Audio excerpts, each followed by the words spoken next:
तो आज बात करूंगा दो टॉपिक पे। पहला टॉपिक तो मेरा ये है कि जैसे अभी आपको पता है कि सैफ जो है वो चेंज हुई है। आयमा नई एजेंसी आई है। ये लोगों के 3-3 4-4 महीने से कार्ड रुक के बैठी है, इसके ऊपर बात करेंगे। दूसरा टॉपिक जो मेरे दोस्तों आज का है, क्योंकि मुझे पुर्तगाल में 2 साल कंप्लीट हो गए हैं।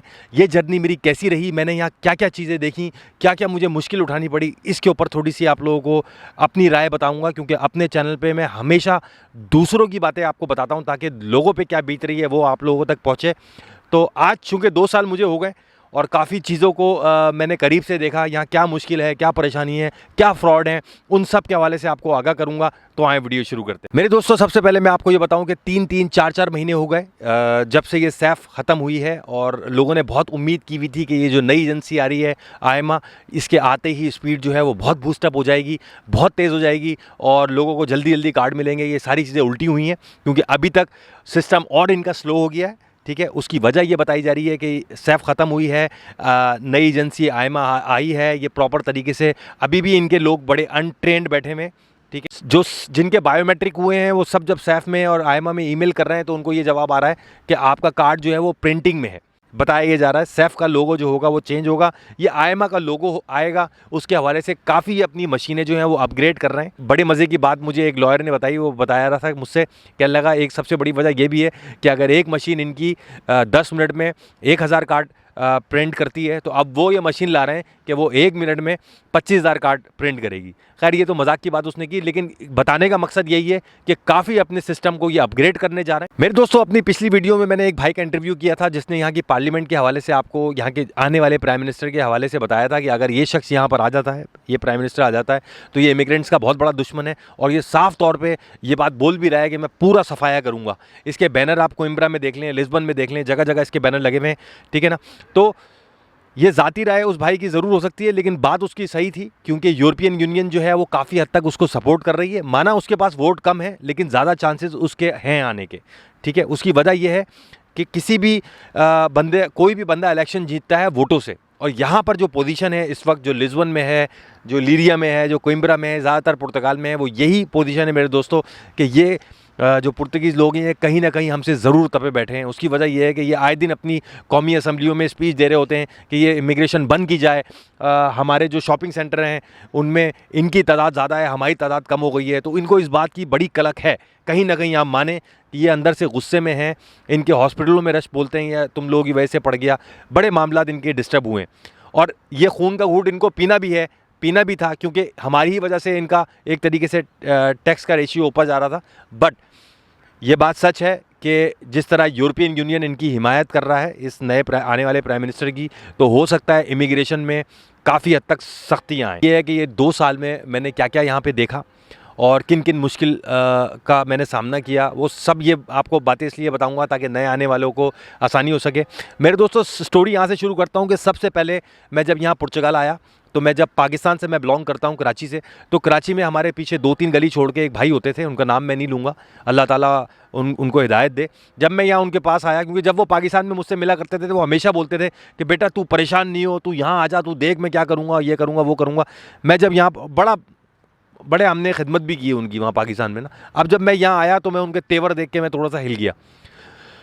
मुझे YouTube देखते हुए और ये सारे गूगल पे सर्च करते हुए इस चीज़ का अंदाज़ा था कि यहाँ पे रोज़गार में मुश्किलात हैं। हो सकता है मुझे ज़्यादा पैसे लेके जाना पड़े, 2 साल तक, 1.5 साल तक, जो जितना भी कार्ड मेरा लेट होगा तो वो मुझे जेब से खर्चा करना पड़े। ये सारी चीज़ें मैं रट के पढ़ के यहाँ इस कंट्री में आया था पेपर लेने के लिए। मैं यहाँ पर कमाने के लिए नहीं आया था, क्योंकि कमाना भी अगर मुझे हो तो मैं कल सुबह अभी बल्कि स्विट्ज़रलैंड चला जाऊँ और वहाँ किसी रेस्टोरेंट में या किसी भी जगह पे काम करके पैसे कमा सकता हूँ। खैर, जब मैं इनके पास आया, मैंने इनसे मिला और मैंने बोला कि सर मैं आ गया हूँ, अब मेरी फ़ाइल लॉक करा दें। तो सबसे पहला उनका जुमला मेरे लिए ये था कि मुर्तज़ा साहब, मैं आपसे आपकी फ़ाइल लॉक करने के 1000 यूरो लूँगा। मैंने उनको बोला, मैंने कहा देखें आपका एक रेस्टोरेंट भी है, ठीक है, आप अपना, अगर आप इतने ही मुझसे मोहब्बत, जिस तरह आप बोलते थे कराची में कि मेरा बच्चा तू फिक्र नहीं कर, ये नहीं कर, अगर आप इतनी मुझसे मोहब्बत करते हैं, ठीक है, तो मैं आपको 600 यूरो में दे देता हूँ। आप अपने ही रेस्टोरेंट का कॉन्ट्रैक्ट लगा के या अपनी ही जगह का कॉन्ट्रैक्ट लगा के आप मेरी फ़ाइल लॉक करा दें, जो आपका बिज़नेस है। खैर, वो मैंने 1000 यूरो से उन्होंने कम नहीं किए और मुझे पता था वो खेल रहे हैं मेरे साथ, उनका अलग ही मैंने रंग देखा। फिर मैं फंस गया मेरे दोस्तों यहाँ पर, जहाँ मैंने स्टे किया था, टर्किश स्टाइल होटल है। तो मुझे 2 ही दिन हुए थे, उसने मुझे ऑफ़र की कि मैं 400 यूरो में तुम्हारी फ़ाइल लॉक कर दूंगा। मैंने कहा ठीक है, कर दो। उस ज़माने में सोशल जो है वो बहुत लेट आ रहा था। खैर, इन शॉर्ट ये है कि वो टर्किश वाला भी मेरे पैसे खा गया। फिर मैंने बंगाली गली में गया, वहाँ पे किसी को पैसे दिए, ठीक है, वो भी मेरे पैसे खा गया। फिर एक बंदा मुझे मिला एक रेफरेंस से, उससे मैंने काम कराया, तो शुक्र है मेरा काम हो गया। लेकिन उस ज़माने में 3-3 महीने में वो आ रहे थे, सोशल आ रहे थे, तो मैंने बगैर सोशल के अपनी फ़ाइल लॉक की थी। अब तो मेरे पास अल्हम्दुलिल्लाह कार्ड है। मेरे दोस्तों, मैंने यहाँ देखा क्या, सबसे पहले मैं आपको ये बताऊँगा, मैंने यहाँ पर ये देखा इन 2 सालों में कि एक दूसरे को लोग, हमारे लोग नोच रहे हैं, ठीक है, एक दूसरे को हमारे लोग खा रहे हैं। उसकी वजह सबसे बड़ी ये है कि मैं इस चीज़ के ख़िलाफ़ नहीं हूँ। अब मिसाल ले लें कि अभी लीरिया में बहुत सारे लोग मेरे पास लीरिया में बहुत सारे घर आते रहते हैं। एक पुर्तगीज़ जो स्टेट एजेंट है, वो काम करती है वहाँ पे, घर रेंट पे देती है, उससे मेरी अच्छी सलाम दुआ है, तो वो मुझे बताती रहती है घर।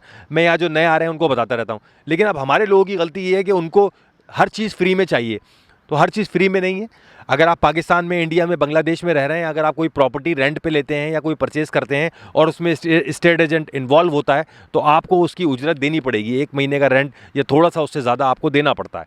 कि जब मैं लंदन में था तो हमेशा यही होता था कि लड़के जो थे वहाँ पे वो जाके वेस्टर्न यूनियन के थ्रू या हुंडी के थ्रू पैसे डालते थे कि यार हमारे ये पेरेंट्स को पैसे मिल जाएं, ठीक है, और उनको पैसे मिल भी जाते थे वहाँ पे।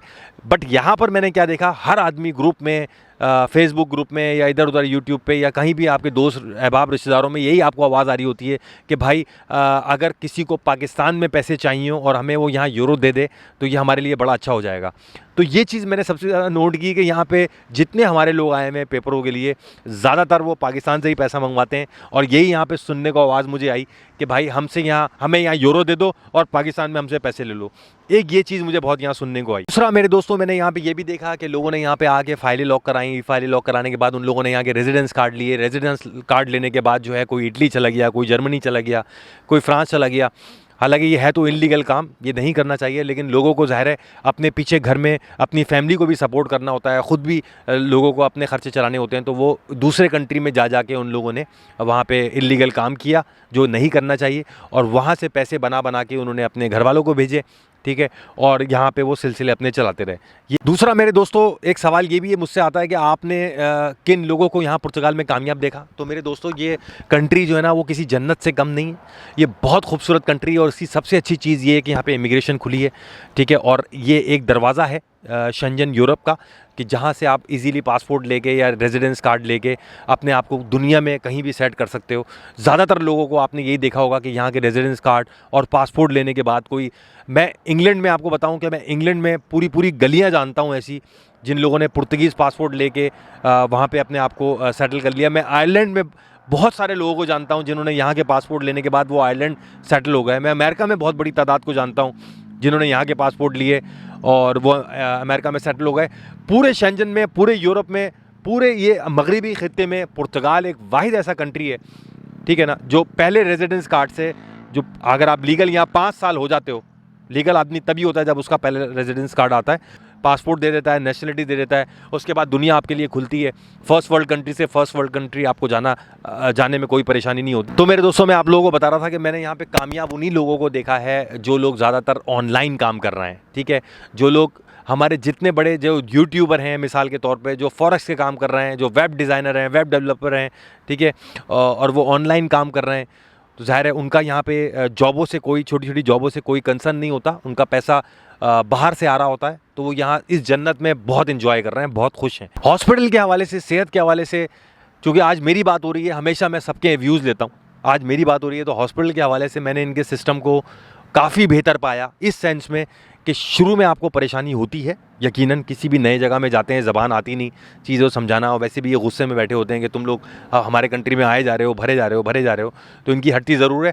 बट यहाँ का सिस्टम मुझे इसलिए पसंद आया कि मेरे बच्चे जो इसमें माशाल्लाह इनके सिस्टम में इंटर हो गए। दुनिया की कोई भी दौलत अगर आप अपने बच्चों को दे देते हैं तो पासपोर्ट उसका नेमो बदल नहीं है, ठीक है ना। आपको पता है कि ये हमारे कंट्री के जितने भी ये शाहकार बैठे हैं, जिनकी वजह से हम पूरी दुनिया में ज़लील ख्वार होते हैं जाकर, और ये दुनिया के अमीर तरीन लोगों में हमारे पाकिस्तानी सियासतदानों का शुमार है। और मैं कितने ही यहाँ पे मिनिस्टर्स को जानता हूँ अल्हम्दुलिल्लाह, मैं नाम नहीं लूँगा उनके, मेरी बड़ी अच्छी सलाम दुआ है उनसे कि उन्होंने, किसी ने यहाँ पनीश में प्रॉपर्टी ली हुई है, किसी ने कोइम्बरा में कोई जगह ली हुई है, तो they are very well settle. ज़लील ख्वार जो हैं मेरे दोस्तों, वो हम और आप हो रहे हैं बग़ैर पैसों के, और ख़ास तौर पे जो पाकिस्तान में बैठे हुए हैं और बड़ी मुश्किल से अपना गुजारा कर रहे हैं, तो वो ज़्यादा परेशान है। तो बिल्कुल कोशिश करें, अपने डॉक्यूमेंट अच्छे करें, कोशिश करें कि किसी तरीके से आप माइग्रेट कर सकें। इसमें पाकिस्तान की भी भलाई है, क्योंकि पूरी दुनिया से जो पैसा आप कमाएंगे अगर पाकिस्तान को भेजते हैं तो उसमें रेमिटेंस आएगी, उसमें पाकिस्तान का भी भला है। तो मेरे दोस्तों, अपना बहुत ख्याल करें। इंशाल्लाह अगली वीडियो में आपसे मुलाकात होती है। अल्लाह हाफ़िज़।